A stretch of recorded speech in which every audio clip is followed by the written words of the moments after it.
میم اشارۃ الی منع الکتابۃ، کہ آپ علیہ السلام نے خود کتابت حدیث سے منع فرمایا، لا تکتبوا عنی شیئا غیر القرآن فمن کتب عنی شیئا فلیمحہ، کہ مجھ سے قرآن مجید کے علاوہ کچھ بھی نہ لکھو، جس نے لکھا ہے ان کو بھی مٹا دے۔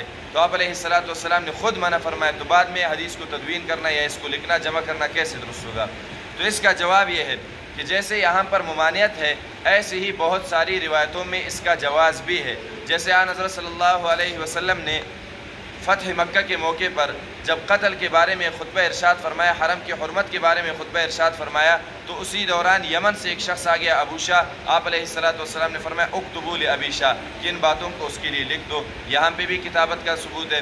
حضرت ابو ہریرہ رضی اللہ تعالیٰ عنہ فرماتے ہیں کہ مجھ سے علم حدیث میں کسی کی بھی روایتیں زیادہ نہیں ہے سوائے حضرت عبداللہ ابن عمرو بن العاص رضی اللہ تعالیٰ عنہ کی، اور اس کی وجہ یہ ہے کہ وہ احادیث کو لکھتا تھا، میں نہیں لکھتا تھا۔ تو آن حضرت صلی اللہ علیہ وسلم کے زمانے میں بھی لکھنے کا ثبوت ہے۔ اور تیسری دلیل، حضرت علی رضی اللہ تعالیٰ عنہ سے لوگوں نے پوچھا حل عندکم کتاب، کیا تمہارے پاس کوئی ایسی کتاب ہے کہ جس کے ساتھ صرف اہل بیت کو خاص کیا گیا ہے، دوسرے لوگوں کو معلوم نہیں ہے؟